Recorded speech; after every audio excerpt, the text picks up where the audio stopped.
Can we all come ahead?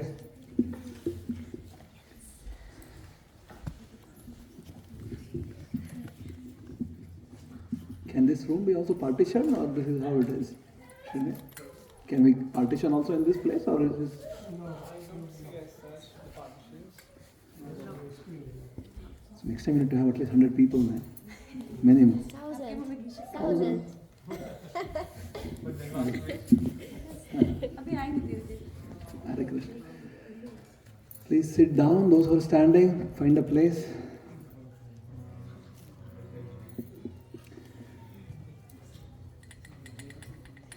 We're singing a very simple bhajan.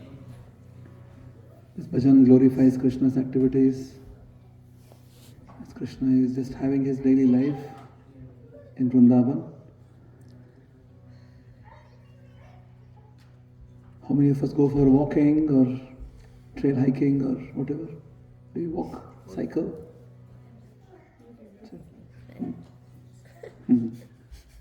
Biking, cycling, swimming.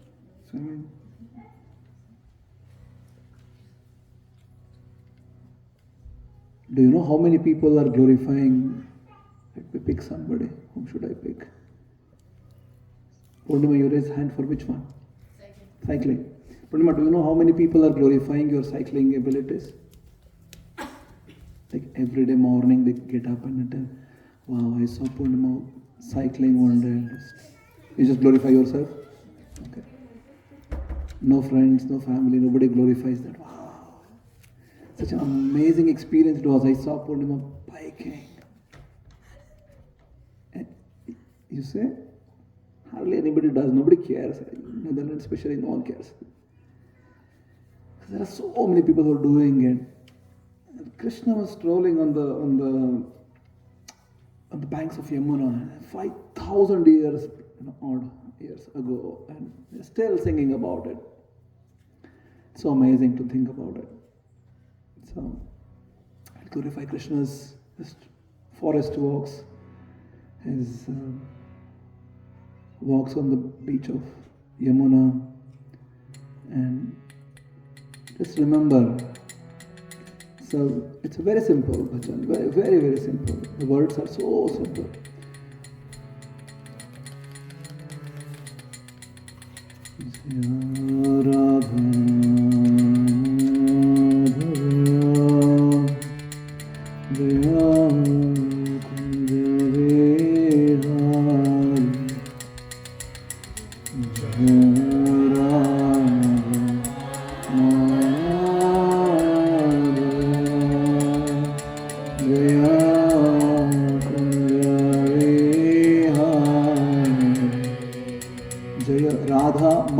Very simple. Can you recite all of us?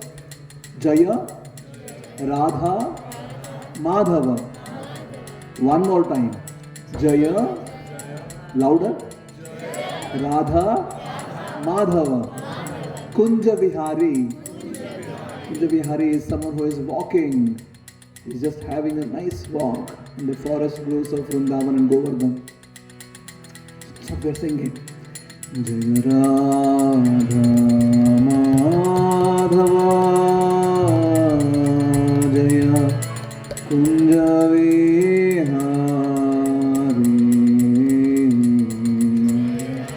Radha Madhava Jaya Kunja Vihari. I hear a lot of shy voices. Please, one more time, louder. Jaya Radha. Louder. Jaya Kunjavi. Let us try one more time, all of us. Jaya Radha Madhava.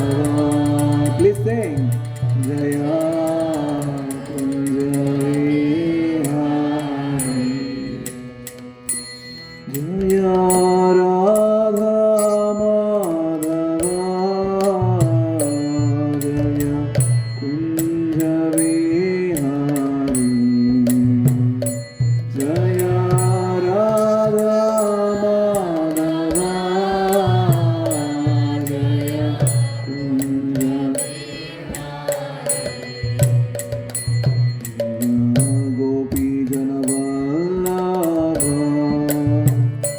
Jaya Girivaradhari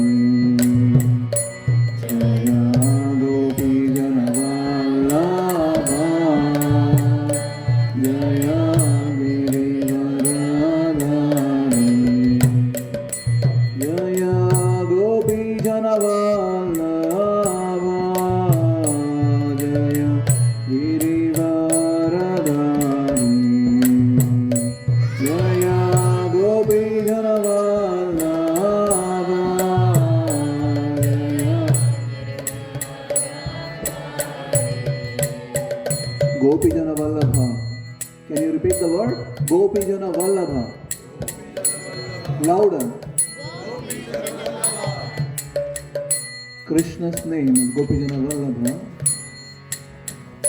Means he is the life and soul, the dear darling, all the Gopijana, the inhabitants of Vrindavan. Girivaradhari. Repeat. Louder.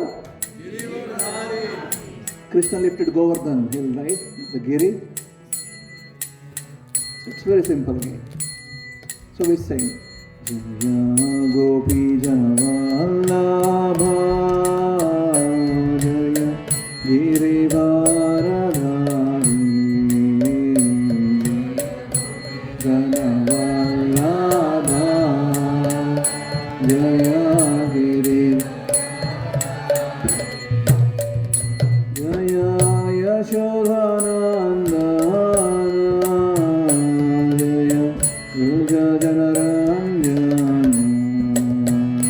Jaya Yashodhanandana Jaya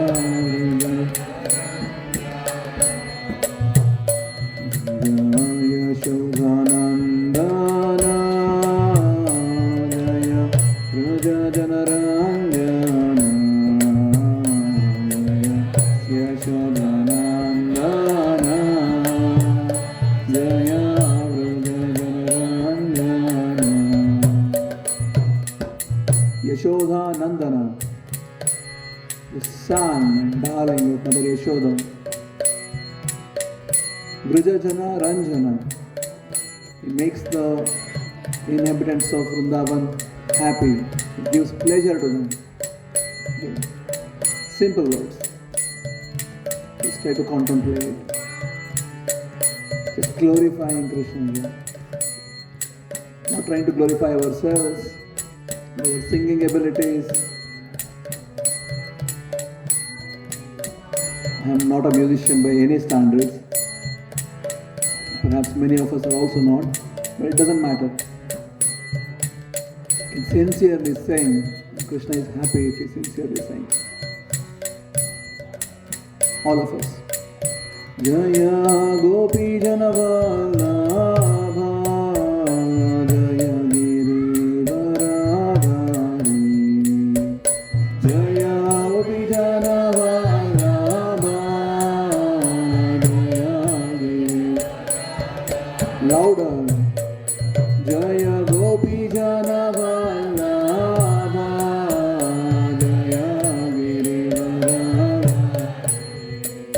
Jaya Yashodhanandana Jaya Rujajanaranyana Jaya Yashodhanandana Jaya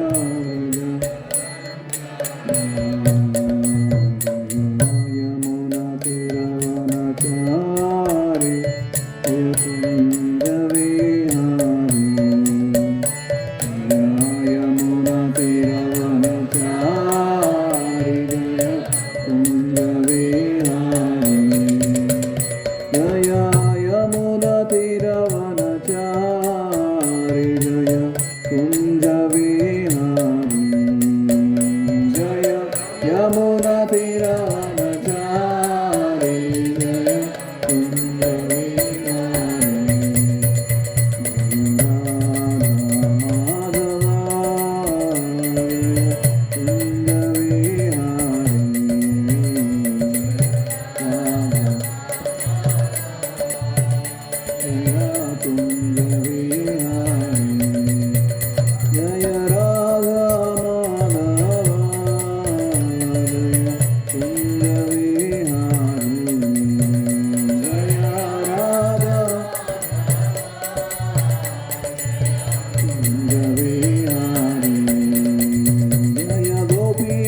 Hare Hare, Hare Rama, Rama Hare Hare, Hare Krishna.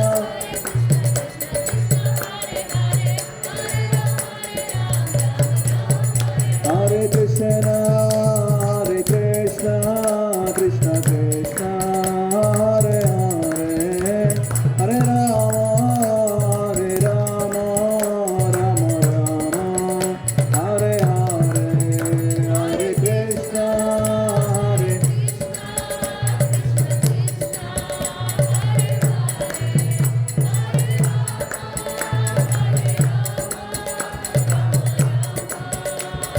Let us sing again. Hare Krishna, Hare. All of us. Louder. Hare Rama,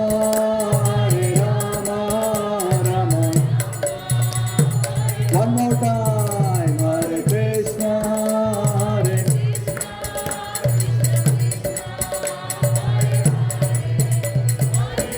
Hare Rama, Rama, Hare. All of us, Hare Krishna, Hare. Let's sing. Hare Rama, Rama, Rama, Hare. Jaya Radhe, Jaya Jaya Shyam, Jaya Shri Vrindavan Dham, Jaya Radhe. Vrindavan Dham, Jaya Radhe, Jaya Jaya Shyam, Jaya Shri Vrindavan Dham, Jaya Radhe.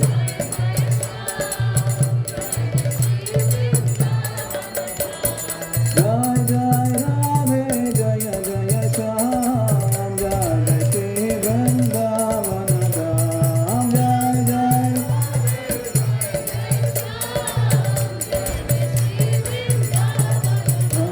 Ram Jai Jai Radhe, Jaya Jaya Shyam, Jaya Shri Vrindavan Dham, Jai Jai.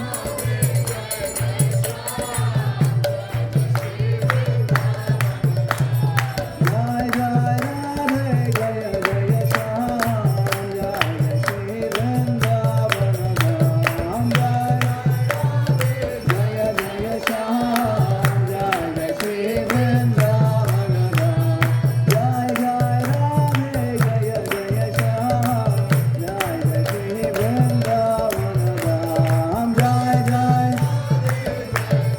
All of us, Jaya Shri Vrindavan Dham. Jaya Jaya Radhe, Jaya Jaya Shyam, Jaya Shri Vrindavan Dham, Jaya Jaya Shyam, Jaya Shri Vrindavan Dham, Jaya Jaya Radhe, Jaya Jaya Shyam, Jaya Shri Vrindavan Dham, Jaya Jaya Radhe. Jaya Shri Vrindavan Dham, Jaya Jaya Radhe, Jaya Jaya Shyam, Jaya Shri Vrindavan Dham, Jaya Jaya, Jaya Jaya Shyam, Jaya Shri Vrindavan, Jaya Jaya Radhe, Jaya Jaya Shyam, Jaya Shri Vrindavan Dham, Jaya Jaya Radhe, Jaya Jaya Shyam. Jaya Jaya Radhe, Jaya Jaya Shyam, Jaya Shri Vrindavan Dham, Jaya Jaya Radhe. One last time. Jaya Jaya Radhe, Jaya Jaya Shyam, Jaya Shri Vrindavan Dham. Om Namo Bhagavate Vasudevaya. Om Namo Bhagavate Vasudevaya. Om Namo Bhagavate Vasudevaya. Narayanam Namaskritya Naram Chaiva Narottamam Devim सरस्वतीं व्यासं ततो जयमुदीरये नष्टप्रायेषु अभद्रेषु नित्यं भागवत सेवया भगवती उत्तमश्लोके भक्तिर्भवति नैष्ठिकी कृष्णाय वासुदेवाय देवकी नंदनाय च नन्दगोपकुमाराय गोविन्दाय नमो नमः। ॐ अज्ञानतिमिरान्धस्य ज्ञानाञ्जनशलाकया चक्षुरुन्मीलितं येन तस्मै श्रीगुरवे नमः। श्रीचैतन्यमनोभीष्टं स्थापितं येन भूतले स्वयं रूपा कदा मह्यं ददाति स्वपदान्तिकं वन्देऽहं श्रीगुरोः श्रीयुतापदकमलं श्रीगुरून् वैष्णवांश्च श्रीरूपं साग्रजातां सहगणा रघुनाथान्वितां तां सजीवं सा अद्वैतं सावधूतं परिजनासहितं कृष्णचैतन्यदेवं श्रीराधा कृष्णपादान् सहगणललिता श्रीविशाखान्वितांश्च नमो ॐ विष्णुपदाय कृष्णप्रेष्ठाय भूतले श्रीमते भक्तिवेदान्त स्वामिनिति नामिने नमस्ते सारस्वते देवे गौरवाणी प्रचारिणे निर्विशेष शून्यवादी पाश्चात्यदेशतारिणे नमो महावदन्याय कृष्णप्रेमप्रदायते कृष्णाय कृष्णचैतन्य नाम्ने गौरक्षसे नमः। हे कृष्ण करुणा सिंधु दीनबंधो जगत्पते गोपेश गोपिकाकान्त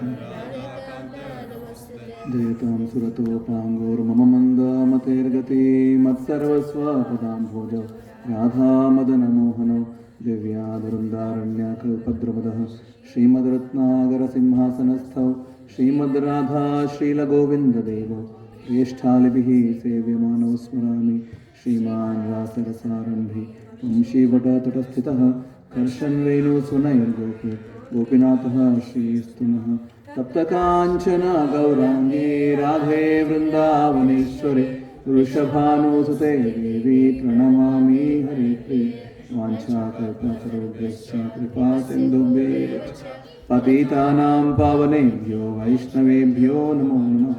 जय श्री कृष्ण चैतन्य प्रभु नित्यानंद श्री अद्वैत गदाधर श्रीवासादि गौर भक्तवृंद हरे कृष्णा कृष्णा कृष्णा हरे हरे हरे राम राम राम हरे Krishna Krishna Krishna Hare Hare Hare Ram Ram Ram Hare Hare Hare Krishna Krishna Krishna Hare Hare Hare Ram Ram Ram Hare Krishna. My humble request is that please come ahead. Just too far away everyone is. It's very difficult for me to connect with everybody. So please come. Srini, maybe you can put things here. Very strange. Here. Yes, Suhas, maybe help. Sudhir Prabhu, help putting those things here. Let people come ahead. Here. Purana, come front. It's too far away.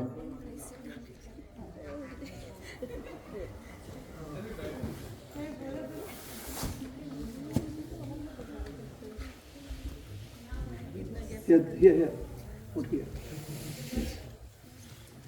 Come ahead. Move. And these tables, please turn them so that they are facing me. Yeah, all of them. Just turn it in a circle.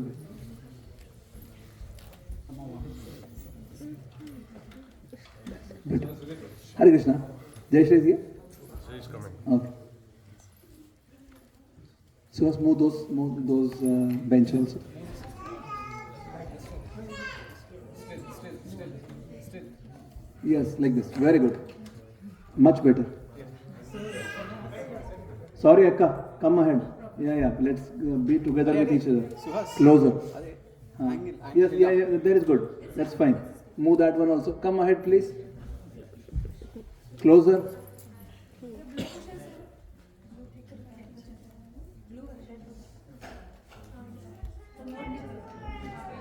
Yes, Indiama, put it like this.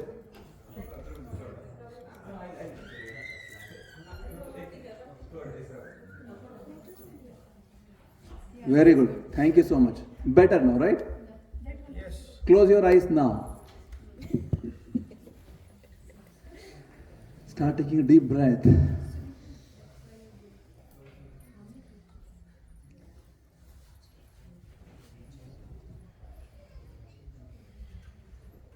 Everybody's breathing. Everyone's heart is beating. Everyone is alive.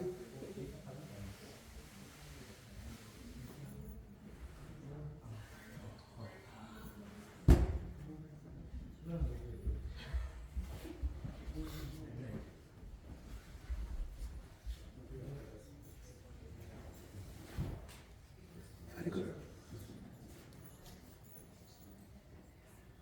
Mataji, enough. Now sit down. And that's is good arrangement now. Yes, Hare Krishna.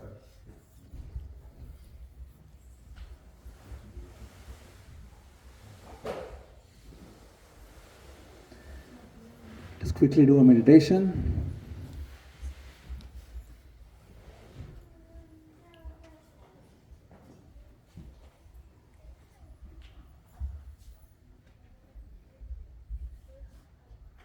See this very simple method of just breathing consciously in science terms, modern health terms. This is coherent cardiac breathing.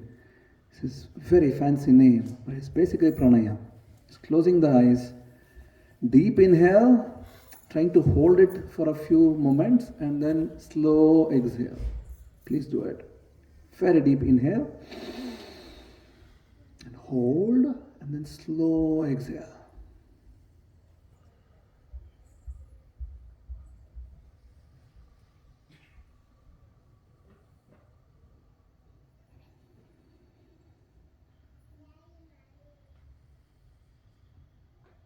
Let's do it a few more times.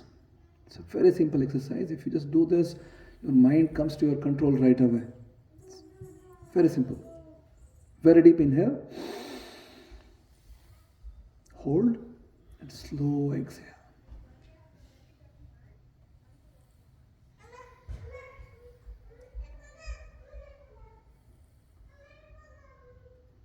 So please recite after me. This is the mantra from Upanishads. This is recited before knowledge transfer of whatever sense, especially spiritual knowledge transfer between a teacher and student.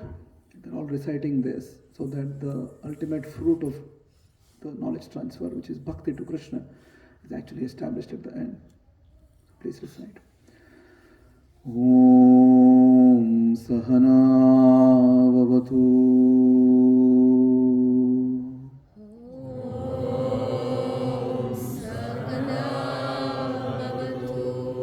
Sahanao Bhunaktu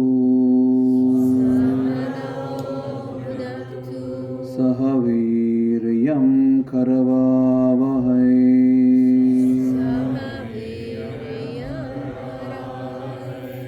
Tejasvinavadhitamastu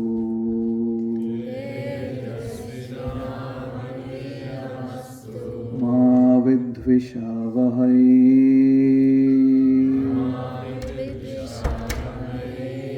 Om Shanti Shanti Shanti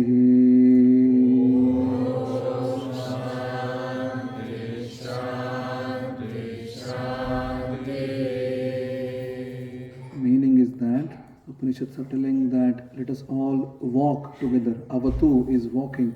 Saha, now Avatu, we all walk together towards knowledge, towards spiritual knowledge. Sahanau Bhunaktu.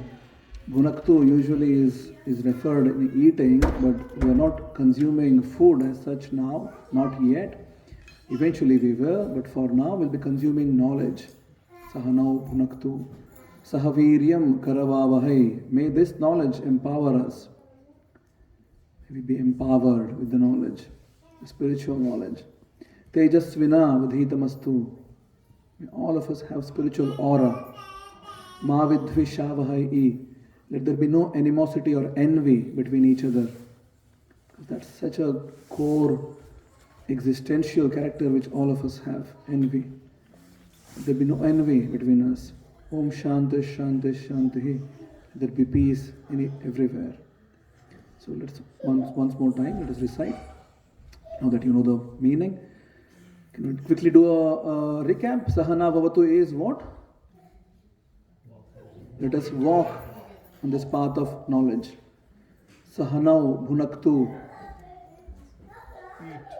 Let us consume spiritual knowledge together. Sahaviryam Karavavahe. May this knowledge empower us. Viryam.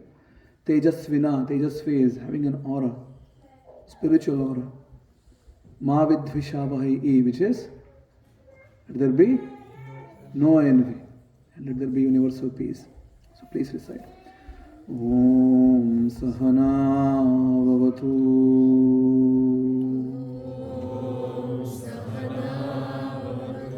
Sahanau Bhunaktu. Sahaviryam Karavavahai. Tejasvina vadhitamastu. Ma vidvishavahai. Om Shanti Shanti Shanti.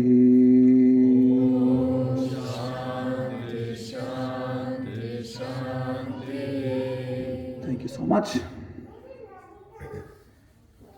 How many of us are coming for the first time to any ISKCON program? First time? First time here or first time ever to ISKCON? Yes, first time to satsang. Okay, good. How many of us have been to ISKCON in India, some places? All the new people I'm asking. So, you have been? Where have you been? Bangalore. And you, Purnima? Bangalore. Bangalore. Good. Bangalore. Very good. Okay. So, when you go to an ISKCON temple, perhaps most of the times, at least for me, in the beginning, first time when I went, it was the most confusing thing for me was that why everybody is doing like this? Yeah. I'm from South India, like many of us here, we don't do like this in temple. We fold our hands and we pray. Hardly anybody is raising the hands and dancing. It was very confusing for me. What these people are doing? What is this? I thought some Christianity has gone into Vedic practices. I had like no idea because we have never seen it, right? So I didn't know about Christianity also, so it was easy for me to just maybe something else has gone into Vedic practices. You ever thought like this? Yeah? You have thought this? No, it's a valid question, right? So, yeah, why they're dancing? Why are they doing like this? Who is this? Hey, what's your name? He's lost now.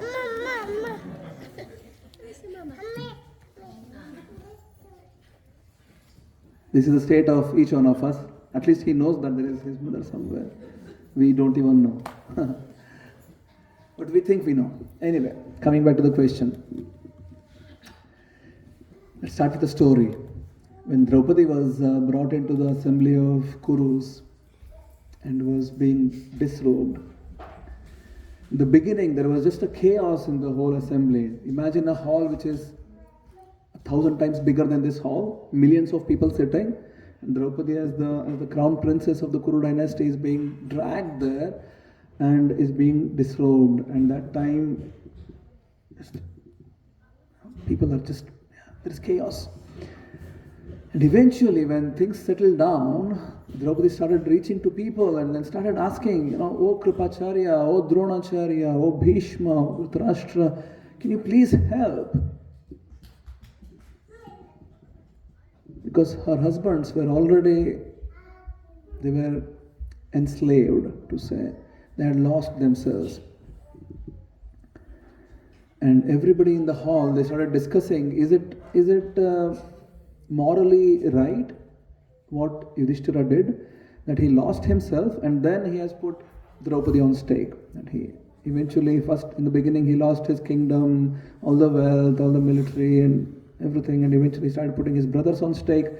Sahadeva, Nakula, Arjuna, Bhima, himself. Once he's lost everybody, then he has put Draupadi on stake and he has lost. So everybody started thinking, is it fair, is it morally right that Yudhishthira has put Draupadi after he has lost himself? Once a person loses himself, there is no question of wife, husband, whatever, right? Because you don't have even your own existence anymore. So everybody is just thinking about this validity of this approach. And nobody is really helping. And on the other hand, Draupadi is somehow trying, just in both hands, she is just going to everyone, and while Dushasana is trying to pull her sari. There's big drama there. And eventually Draupadi realized these people are not going to help. So just called, Krishna, Govinda, Murari, please come help. And she's still holding her sari and still trying her level best and still calling for Krishna.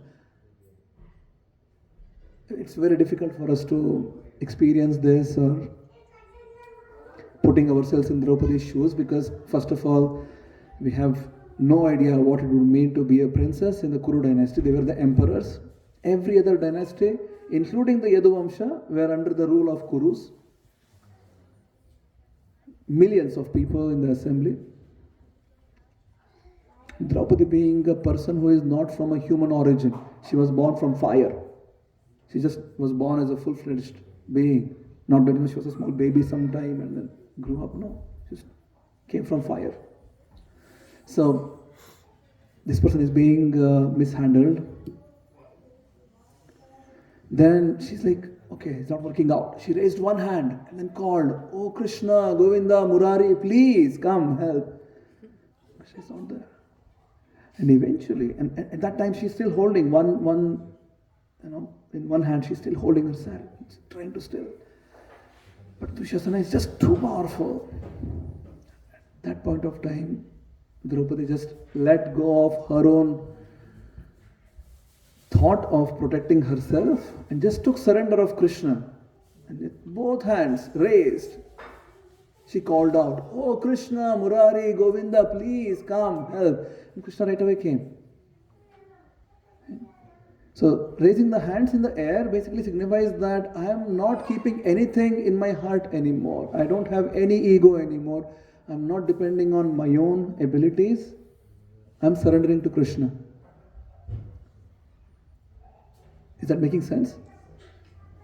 So when we raise our hands, we're basically telling to Krishna, Krishna, I am yours. It's on you now. I'm surrendering myself. So it's up to you. How you want to deal with me is up to you. Shall we practice? Yeah. Please raise your hand. Hare Krishna, Hare Krishna, Krishna Krishna, Hare Hare, Hare Rama, Hare Rama, Rama Rama, Hare Hare, Hare Krishna, Hare. Please sing. Krishna Krishna, Hare Hare, Hare Rama, Hare Rama, Rama Rama, Hare Hare Krishna, Hare Krishna, Krishna Krishna, Hare Hare, Hare Rama, Hare Rama, Rama Rama, Hare Hare, Hare Krishna. Louder. Krishna Krishna, Hare Hare, Hare Rama Rama, Hare. Your devotees, please tell in your heart, oh Krishna, please tell. Oh Krishna, oh Govinda, oh Murari, please accept me. I'm surrendering to you. These things like this, yeah. Just keep letting this thought in your mind as we sing. Hare Krishna, Hare Krishna, Krishna Krishna, Hare Hare, Hare Rama, Rama Rama, Hare Hare, Hare Krishna,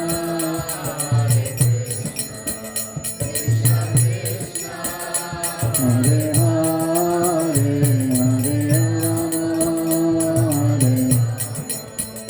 Rama Rama,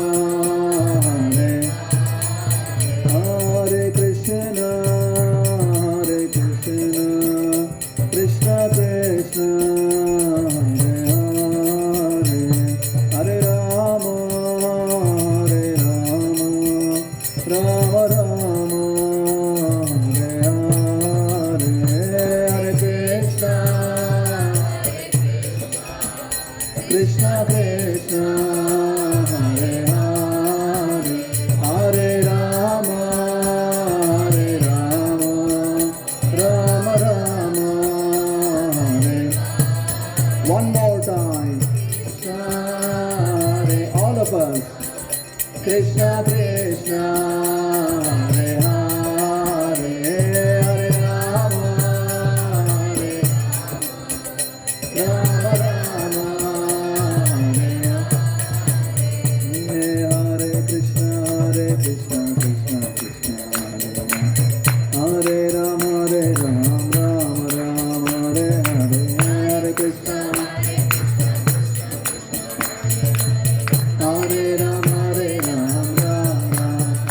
Hare Krishna, Krishna Krishna, Hare Hare, Hare Rama, Rama Rama, Hare Hare, Hare Krishna, Hare Rama, Hare Krishna, Krishna Krishna, Hare Hare, Hare Rama, Rama Rama,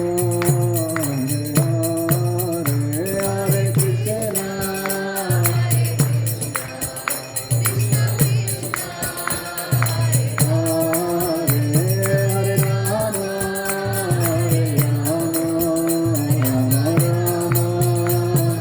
one last time. Hare Krishna,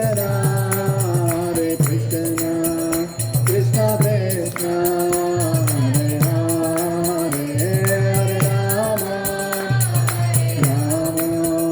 Rama Rama, Hare.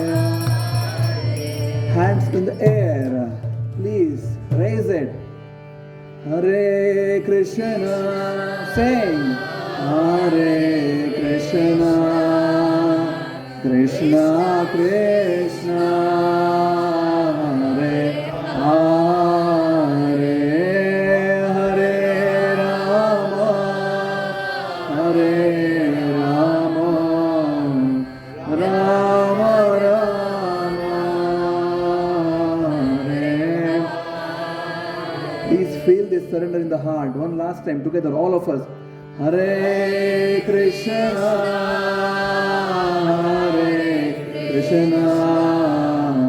Krishna Krishna, Hare Hare, Hare Rama, Hare Rama, Rama Rama, Hare. Thank you so much. Hare Krishna. Okay. So at least one thing good for the day, right? You know now why we raise hands. Yeah? If you can at least do it once a day, it's really good. Yeah. And if you can please recite Hare Krishna mantra at least 108 times a day, that's much more beneficial for you. It will take just 6 minutes. Yeah, 6. Yeah. Such a simple mantra. Shall we do it once? Hare Krishna, Hare Krishna, Krishna Krishna, Hare Hare, Hare Rama, Hare Rama, Rama Rama, Hare Hare. It's so simple, right? It's just Hare Krishna Rama. That's it. Yeah? It's so simple. It's simplest.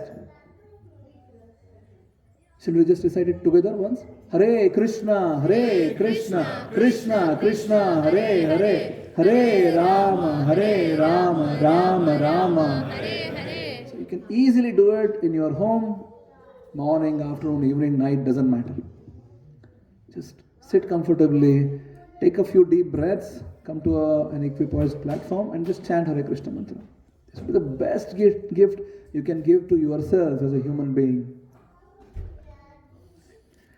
Because of Chaitanya Mahaprabhu's mercy, because of Srila Prabhupada's mercy, we have got this mantra. Otherwise, where is the hope? Sitting in Alphen, the Rijn, if there was no Prabhupada and Chaitanya Mahaprabhu, by now we would be having our own life. Very good life. Saturday morning, Saturday, right? Sunday? Saturday. Yeah.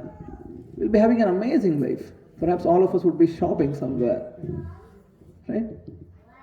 Because of Prabhupada's mercy, we are sitting here and hearing Krishna Katha, hearing Gita, Bhagavatam. It's such a simple process. Kevala Ananda Kanda. It's simplest. It's full of happiness and bliss. So, let us discuss a bit of philosophy. We'll be studying Srimad Bhagavad-gita here in these sessions. Also, we'll be having festivals. This is an amazing hall. Thanks for the Alphen team for putting it together. We'll have a lot of festivals and kirtans and satsangs here. But for today, we'll discuss about Bhagavad-gita first chapter. It's extremely relevant right now, given that India is right now also in a war situation. Arjuna was there in the situation which many in India perhaps now are feeling. What should we do? Right? There is an aggressor on the other end. What should we do? Arjuna was feeling that, well, yes, I understand these are aggressors. Aggressor is someone who comes and, for example, puts fire on the house, right? Or kills women and children, or feeds poison, right? Or steals your wealth. So these are called as atatayinaha, or aggressors. So, very interestingly, Arjuna never had this question that, oh, there are great generals on the other side, like Bhishma and Drona and Kripa, and, oh, maybe I will lose. Arjuna never had this question. Never. His doubt was not that, oh, maybe I will lose, so I am not sure if I should fight or not. It was never Arjuna's thought that he may lose. On the other hand, he was concerned about society in general. Yeah. Just backing up a little bit. If you think about it, anybody knows what was the problem with Duryodhana? Was it torturing the citizens? Was he killing citizens? Was he extracting too much taxes?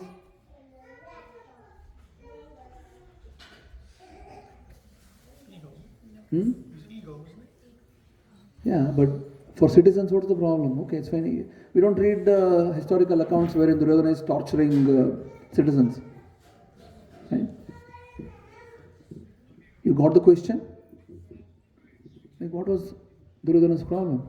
Why such a big... In modern times, you may think, oh, what's the problem? Leave it, right? So, out of the cousins, okay, these cousins want to rule. Yeah? As such, there is no much problem in the ruling. He is good enough as an administrator. Yeah? So why so much of importance given to Dharma Yuddha then? What is he doing? He is not killing people indiscriminately. He is not extracting taxes beyond what is needed. So what was the problem?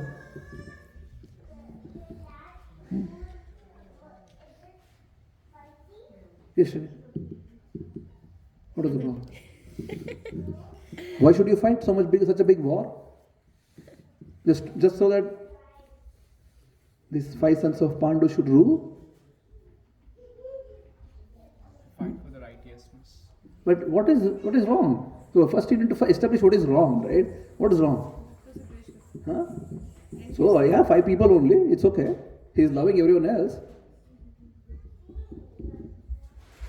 As such, Duryodhana was a man of his words, as such. Yeah? If he would give his word, he would follow it. He even tells in the battlefield, once Arjuna has been sent by Krishna to go and bring those 5 arrows which Bhishma had kept. He told, with these 5 arrows, I'll kill all the 5 sons of Pandu tomorrow. You keep it. And Duryodhana, when Arjuna came to ask for these 5, Duryodhana said, yeah, sure, no problem, take it. Because I have given you a word in the past. If you ask me something, I'll give you. Take it, no problem. Yeah. So Duryodhana was a man of his word. So what's the problem? Is it a feeling of unrighteousness? Yeah, but His father was Dhritarashtra. Yeah, so I mean, you can look at it as a family dispute, right? Like, yeah, out of two cousins. But they are kings. Kings what? If a king fight, his team will follow. So Yeah, but what is the problem? Why should we fight? if a king go for a war, the people will follow him without any reason. That's the thing. Yeah, but he is not fighting. I mean, as such, if the 5 sons of Pandu would just let it go, he would not fight. And that was his proposal also. He just let it go. Why should you want? Who fought Mahabharata war? Who fought it? Huh? Krishna fought it. Yeah, of course. You can tell that yeah, Krishna is doing all these things also here.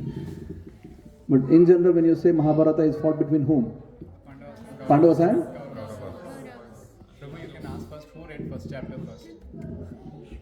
I'll come to that later. Who fought Mahabharata war? Are you sure? Yes? Here is your history 101. I don't know how it is termed in Netherlands or other places. In US, the beginner course is always termed with 101. Every course is having numbers, right? So graduate courses usually start with 60 something. Undergraduate goes from first year, it starts with 101 and will go 201, 301, 401 like that. Courses, as the quality of the courses increase. So, history 101. It is not Pandavas and Kauravas, my dear friends. I'm sorry to tell you this. This was happening in the family of Kurus. Yeah. Pandavas were as much Kauravas as Duryodhana was. But Duryodhana felt in his heart, I'm the only Kaurava. These people are not Kauravas. I'm the Kaurava. They are Pandavas. They are not. But this is like telling that, let's say there are multiple varieties of kartal here. Right? Metals, multiple metals. I can't compare, let's say, one version of, I don't know what is this, brass, to the entirety of metals. Right? Because this is also a metal. So, sons of Pandu, so Pandava is son of Pandu. Kaurava is not son of Kuru. This is the dynasty of Kurus. And Pandu is also in the dynasty of Kurus, and Pandavas are also in the dynasty of Kurus. Yeah? But then Duryodhana thought, no, I am the only person who is designated to be a Kaurava. These are not supposed to be, Kurus. So technically, if you want to think about it, who fought Mahabharata war? This happened in the dynasty, within the dynasty of Kurus. Right answer. Second right answer, if you want to be more clear, you can tell this happened between Dhartarashtras and Pandavas. Dhartarashtra are the sons of Dhritarashtra and Pandava are the sons of Pandavas. Okay? That's history 101 for us. If you are telling that it happened between Pandavas and Kauravas, you are unfortunately on the side of Duryodhana. I'm so sorry to tell you this. You all agree with Duryodhana. And he was supposed to be the Kaurava, and then these were Pandavas and they were fighting. No. Yeah. Historical evidence, little bit. Correction. So, coming back to the question then. Why there is a need? Why should you fight? As such, Duryodhana is not that bad for people in general. He's not a bad person, let's put it like this. For people. He was, very, very inimical towards 5 people. But perhaps let it go, right? Be peaceful. Yes, Ravindra Swarup Prabhu. He may not be bad with people, but that comes later. I mean, the foundation of leadership is itself unjust. Why? Because But we never hear other unjust things which he is doing to people in China. He is doing a lot of things to these 5 people, right? But as such, we don't hear he's calling somebody just just going like there are historical kings like Vena, for example. He was a really bad person, right? He's going and troubling normal masses of people also. Duryodhana was not like that. Like he's just on the street and just chopping everyone, right? So, he hates Pandavas. But why to fight such a huge? So, second teaching for the day then, or third. In Vedic times, we never question good or bad. That's not the topic of discussion. Because good and bad are relative. People on the side of Duryodhana, they thought Duryodhana is doing amazingly well. It's all good things. Because good and bad are relative, right? Even now they are relative. Somebody, let's say I do something. Some people think that this is very good. Same activity, someone else may think that is very bad. Right? So good and bad are relative always. But then, if you have read Gita, now we can ask the question. Who read the Gita first chapter? Coming back to the question then. Srini wanted to ask this question. New people who have come here. Srini, come on, nobody has read. Srini had high hopes today. Srini will follow up. You will get teachings afterwards. Maybe some homeworks also. So, for the sake of it, let's at least recite the first sloka of Gita. Dharmakshetre kurukshetre samaveta yutsavaha Mamakah pandavaschaiva kim akurvata sanjaya. So this is Dhritarashtra speaking this, okay? So Gita starts with the word dharma. Kurukshetra was a dharmakshetra. This is a lot of dharmic activities were going on. So Dhritarashtra is asking Sanjaya, Dharmakshetre Kurukshetre, this place of dharma, Kurukshetra. And all these warriors have enthusiastically they have assembled here. Mamakaha Pandavaschaiva. Kim akurvata. My sons and Pandu's sons, what did they do? O Sanjaya. Just one verse is good enough to tell about how Dhritarashtra was a fake person. Because every time he would tell that, no, I love these sons of Pandu as my own. Whenever Vyasadeva would come and give him instructions, oh wow, someone is really sad. So whenever Vyasadeva would come or someone else would come and tell Dhritarashtra that, why are you, so inimical towards these 5 innocent people, sons of Pandu? Why don't you just live harmoniously with them? They are devotees of Krishna. You should live harmoniously with them. Dhritarashtra would always say that, no, I'm very harmonious. I'm really wanting to live with them such a nice life. I really want to have a good life with them. But in his heart, he always would think that these people should be annihilated. They should be just killed. Words have meanings. Dhritarashtra, someone who is attached to Rashtra. He was blind physically, but he was more blind spiritually. This person is just attached to the kingdom, and in his heart he always thought that I deserved this. I was the one who was supposed to get this kingdom, but because I was blind, I didn't get this kingdom. But in his heart he's always wanting. So if you read Mahabharata, especially the day of dice game, If there was one person who was jumping up and down, was Dhritarashtra. Every time Yudhishthira is losing things, Dhritarashtra is just just jumping literally. Oh wow, yes, I got this. He's really feeling so much of envy and so much of hatred in his heart and a lot of uneasiness that I was supposed to get this, I deserved this, but because of this other person I'm not getting this. So how many of us have experience of feeling this sort of thing, not in the level of Dhritarashtra, but I deserve this, but somebody else has got this. I really deserve, getting whatever. And then because of some things, somebody else has got it. How many of us felt this in life? That I was supposed to be the person to get this, but somebody else has got it. Wow, the rest of the people are either not understanding the question or I don't know what else to be interpreted. Those who didn't raise the hand, do you understand the question? Yeah? So you never felt envy at all in your life? Jealousy? Never? No. Ever. The question was very clear. Ever. Right? Not right now. Of course, not many people are thinking that I want to cook all these things or arrange all these things. Right? So, ever in life. Good. So, that's the characteristic of Dhritarashtra. Just in the first shloka he tells, he has a clear distinction. Mamakaha, Pandavaschaiva. Kim akurvata. What did they do? So from the perspective of dharma, there were huge problems. Good and bad is relative. You can't really figure out if Duryodhana was a bad guy. It depends on whom you ask. Yeah? Because good and bad are up to interpretation. You go and ask Karna, Duryodhana is the best.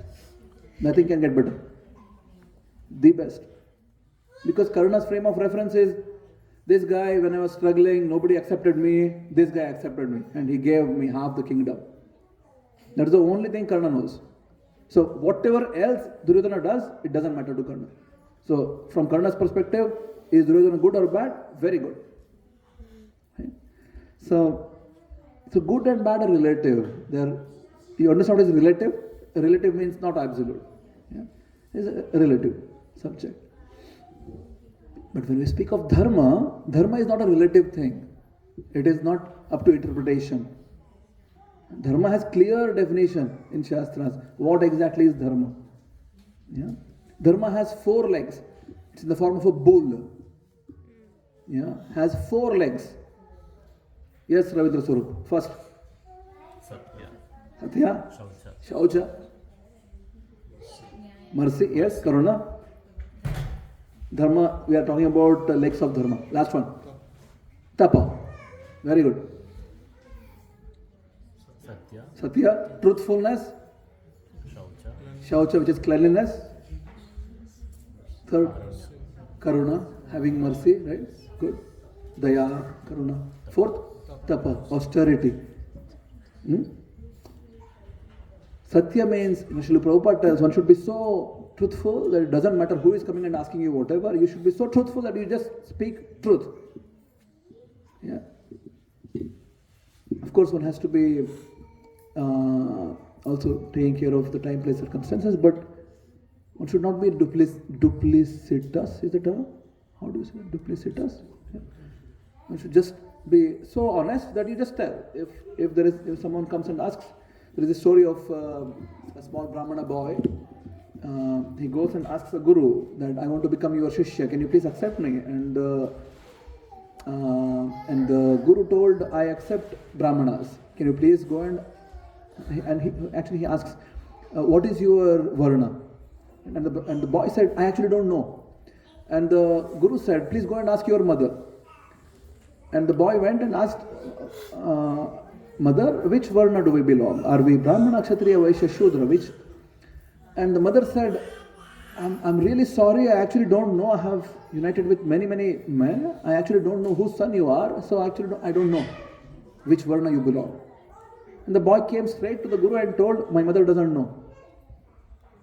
She is united with many people.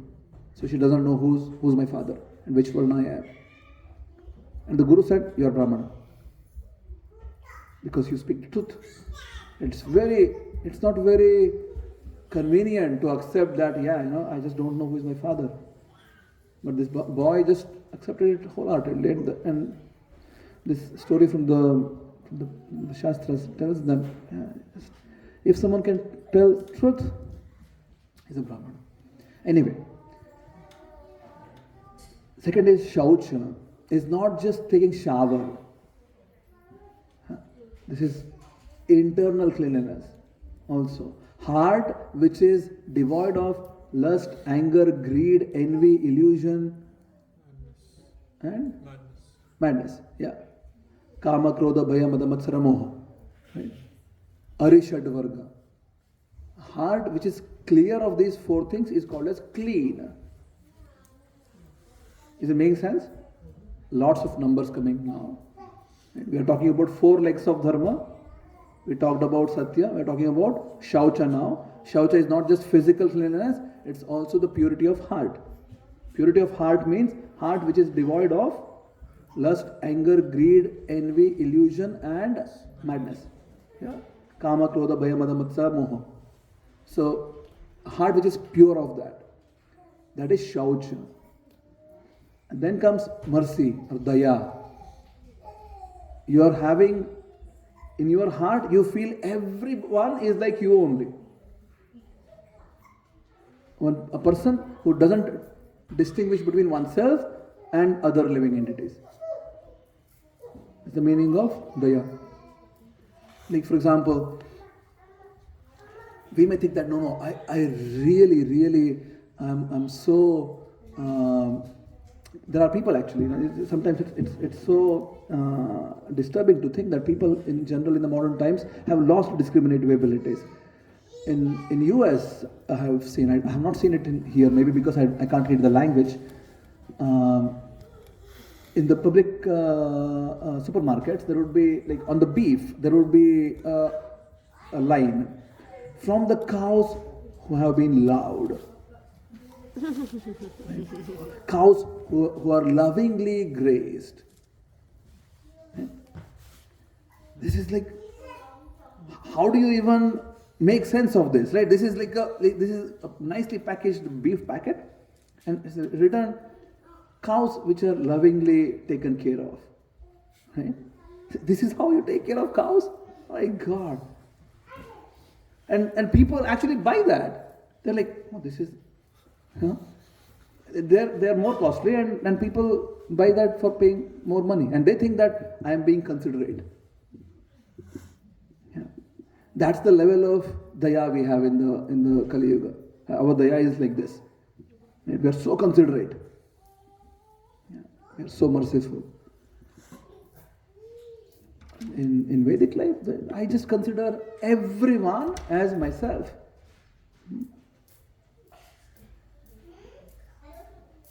Chanakya says, and it just went off my thought. Anybody remembers the words of Chanakya? Who tells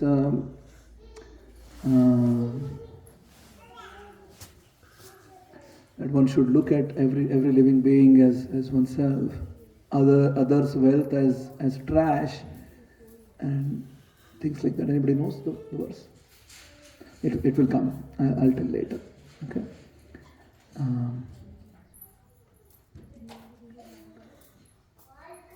So we discussed about Satya, Shaucha, and Daya. Daya means? Paradanam paras. No. It's okay, actually, it's fine. And last one is Tapasya. Austerity. Meaning I voluntarily take activities which are perhaps difficult for me to follow, but then for spiritual benefit, I take those activities. Right? Like we perform Ekadashi Vrata, for example. Unfortunately, ISKCON's Ekadashi Vrata is a joke. We eat more on Ekadashi. So it is like we have a feast. Of course, we follow the guidelines of what it is. But if we really want to do Vrata, really, we should reduce. But unfortunately, we just eat so much that day.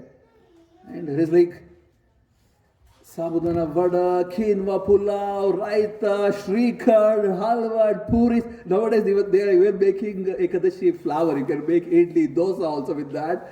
It's like, anyway, we follow the prescriptions of the acharyas that we don't take grains. But as such, this is supposed to be, Prabhupada time and again tells, means you actually reduce your cooking. Current day, usually we take 2 hours to cook Ekadashi, normal day food, or Ekadashi we take 4 hours. We are cooking for Ekadashi. Prabhupada said many times that this is the day in which you have to really cut down other things, focus on spirituality. It's not about, you eat something or don't eat something. It's about, but we have made a joke out of it now. It's just a joke. Ekadashi feast is amazing. Is what? That's tradition. Is what? Tradition. Tradition, yeah. Yeah, it was not, but now we have made it out of it. But anyway, so idea is to cut down everything, whatever we do, and then focus on Krishna. So, that's austerity.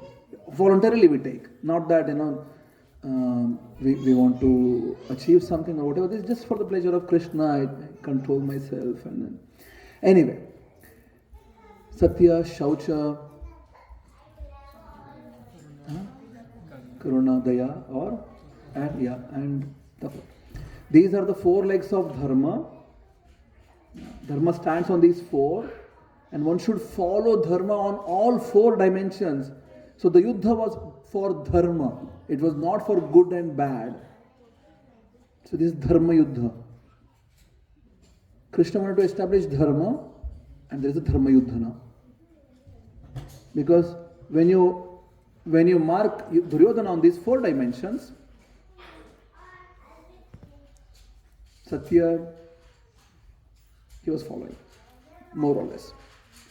Shaucha, externally, of course, he would take shower.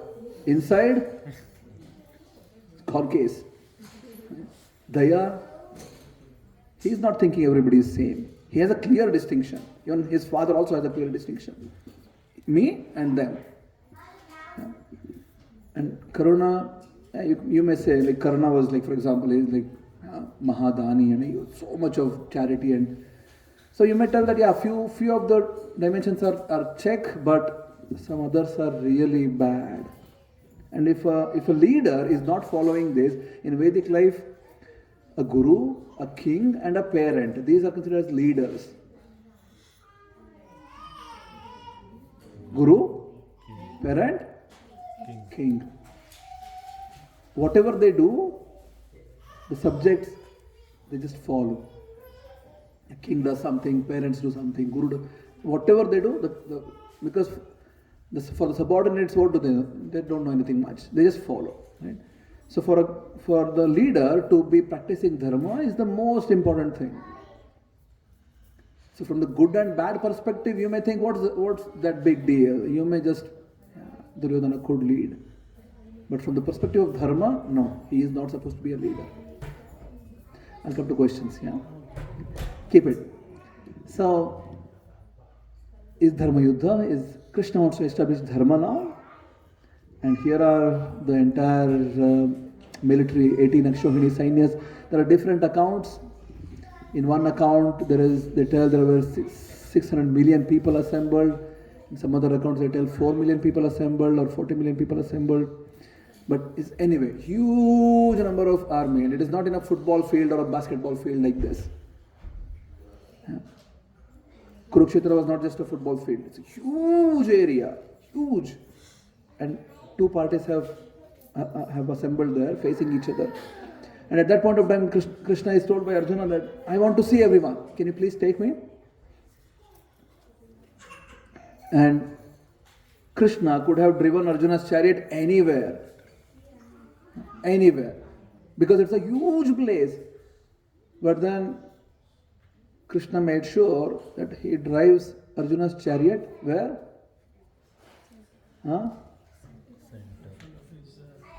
Where does Krishna drive? Center where? between Kauravas and Facing the other. No, but I mean, it's a huge field. Imagine, huge in the sense that if you stand anywhere, you'll not be able to see the ends of it. In one account, it was just the.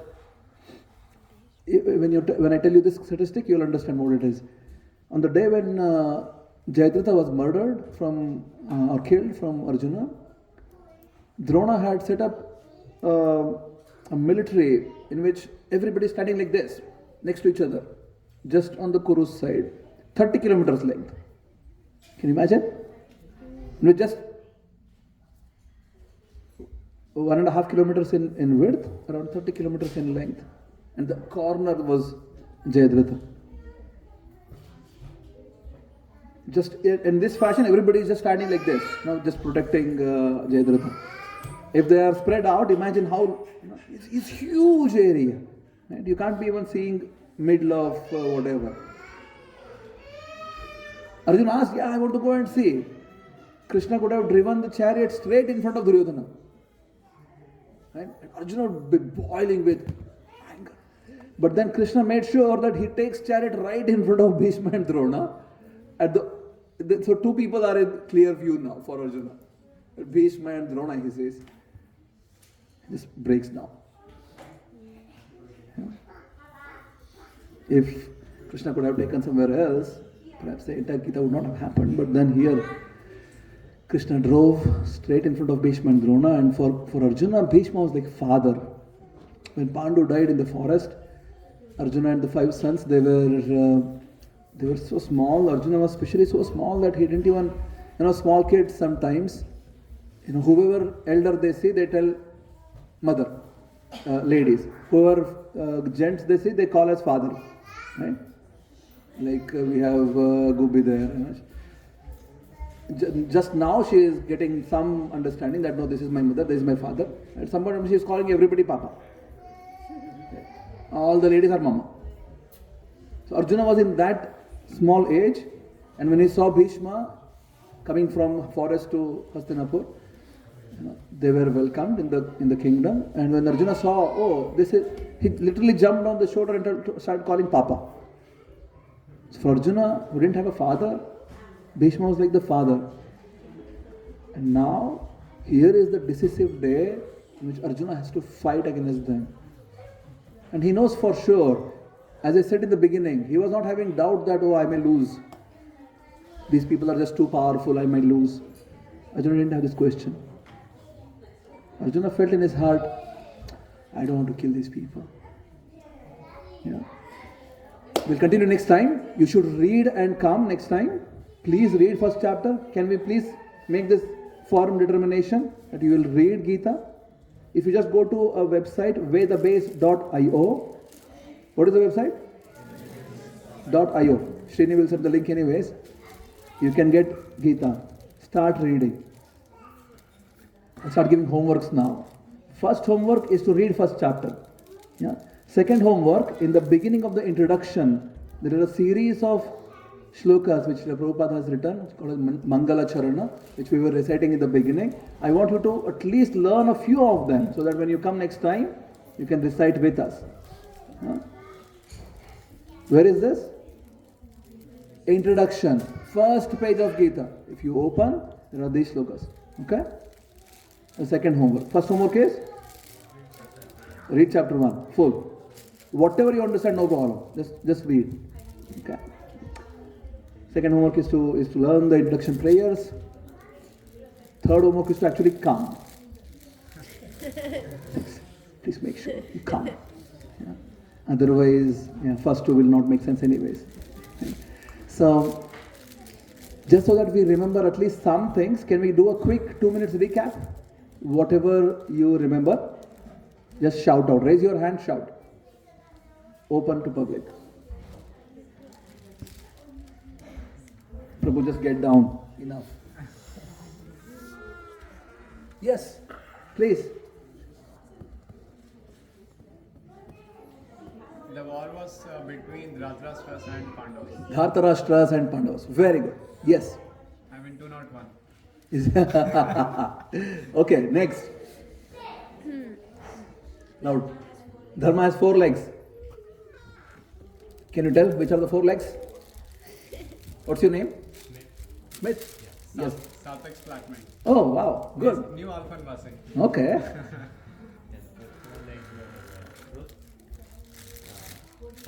Yes.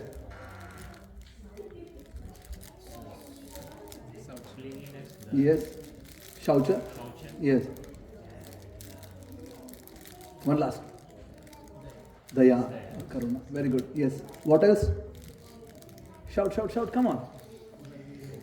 Why do we raise the hands? Why? Surrendering ourselves. Good. Remember the story? Yeah. Until Draupadi was holding, even thinking that, yeah, I can also try and Krishna also will help. Krishna won't come. We need to really surrender. Unfortunately, Krishna is like this. We need to really surrender. And then he is, okay, sure. Yeah. The beginning we may be, of course, will not be able to surrender fully. So it's okay to have your own life also. At least let us start with, oh, I gave one more homework before. 108 times Hare Krishna mantra. Very good. Every day. How many of us can do it? You're committing. There are deities, okay? Akka, you should raise the hand. If you don't raise, I'll tell. Come on. Yes, other people. Yeah. How are you? After a long time. I forgot your name. Nitin. I saw you somewhere, right? Where? In temple?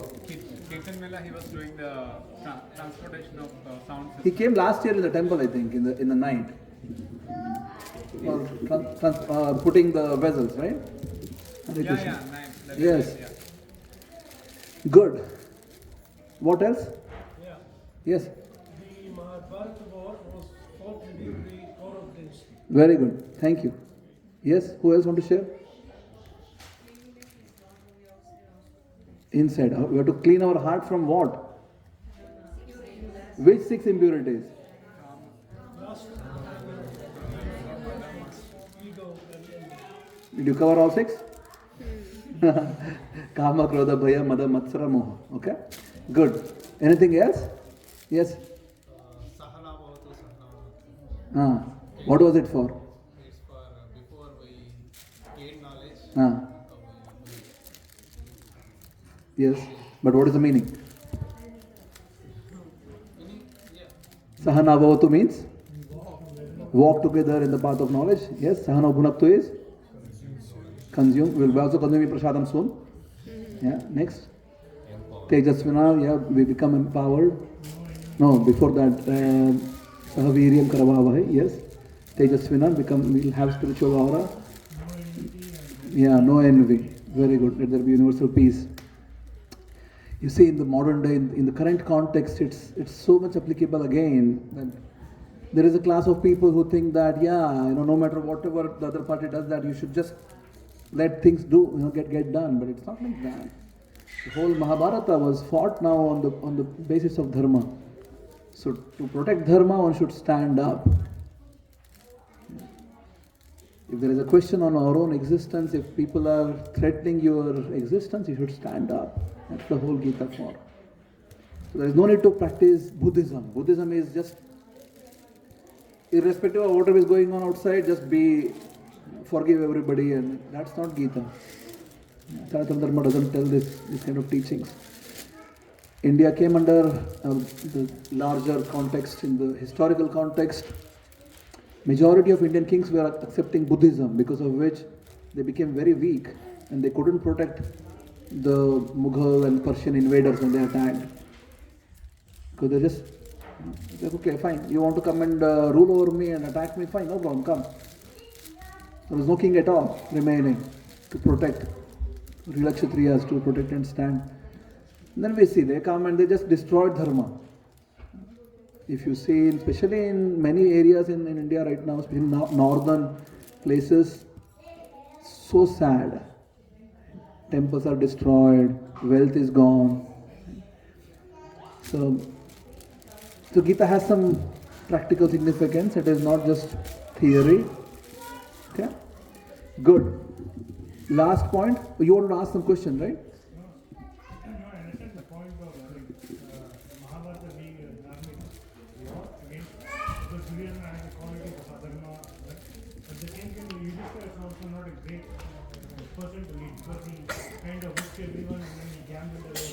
Yeah, just he did a mistake once. What's your name? Ram. Yudhishthira did mistake once in his life. Yeah. That too, you can't really call it as fully adharma because he had taken a vow in his life before that whatever his seniors tell, he will follow. Yeah. So Dhritarashtra called him for a gambling match. So Yudhishthira should have consulted some people before going, but then he just followed his previous vow that if seniors tell something, he just follow it. But in this case, Dhritarashtra was being bad. And he was not following dharma as such. So, but that's the only thing he did. Otherwise, he never lied. He never did anything. He was Yudhishthira. Even if he is losing, it doesn't matter. He's always for dharma. Okay? Yes. We'll end then. Yes, Sudhir bro. Even if you see the first shloka of Bhagavad-gita, how we should understand Bhagavad-gita, we should understand in a similar way how Arjuna understood it from Krishna. So the person sitting on the Vyasasana, suppose a senior brahmachari, says like, you should attend Mangalarti, after which complete fixed round in the congregation, attend Bhagavatam class. The same brahmachari devotee, for suppose, after the class, he daily comes to Mangalarti, after which he will go for a gym, do some yoga. If he asks, it's practical, I should also manage my health. So how can we practically fit the philosophy and practically applying it? Because Dronacharya taught education to Drishtadyumna. He knows that he will kill him. Still he taught that education. If I cannot follow it, that's a philosophy, that's what preacher does. Because I came upon an experience with a devotee where strictly no demigod worship. The same devotee is worshipping the demigod because he wants some money for at least for the preaching purpose, which he would have been done for, he would have prayed to the Krishna itself, even for accumulating his material wealth, might be job or something. So it's the post, it's the chair which bounds him to teach only the truth.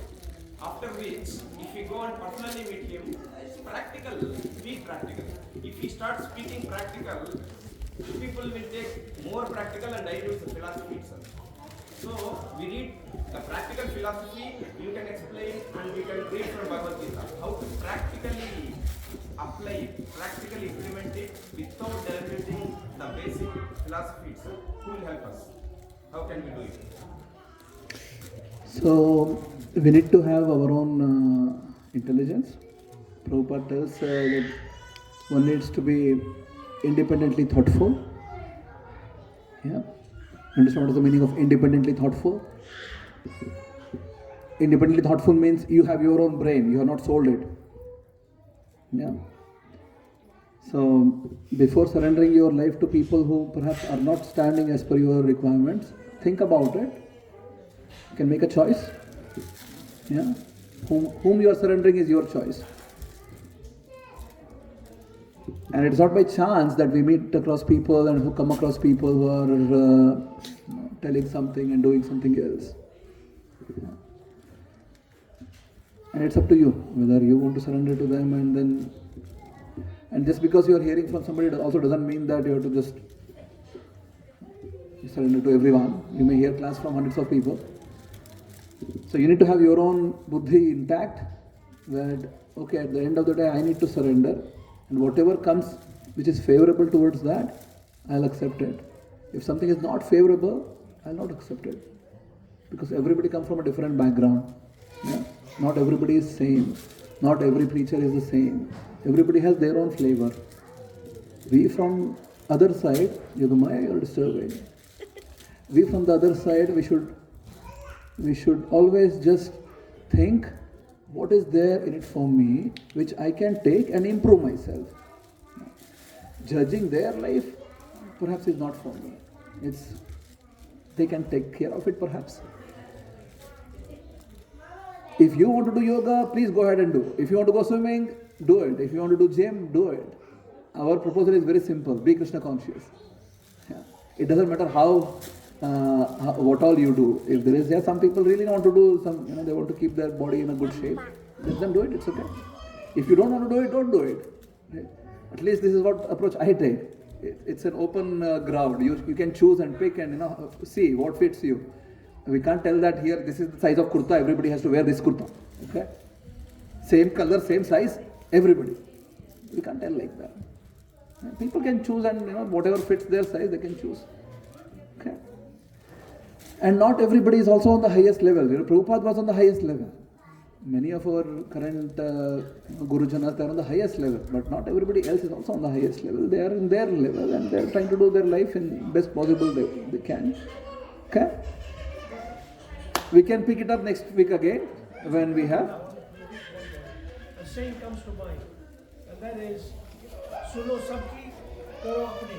No, but that's not what I'm telling. If it is acceptable to you. Unfortunately, that's not what I said. We need to really understand the essence of spirituality and accept essence of spirituality. Not that we hear from everybody and do whatever I like. I end there. Thank you so much. Hare Krishna. Srila Prabhupada ki jai. Jai. His Grace Nilambara Prabhu ki jai.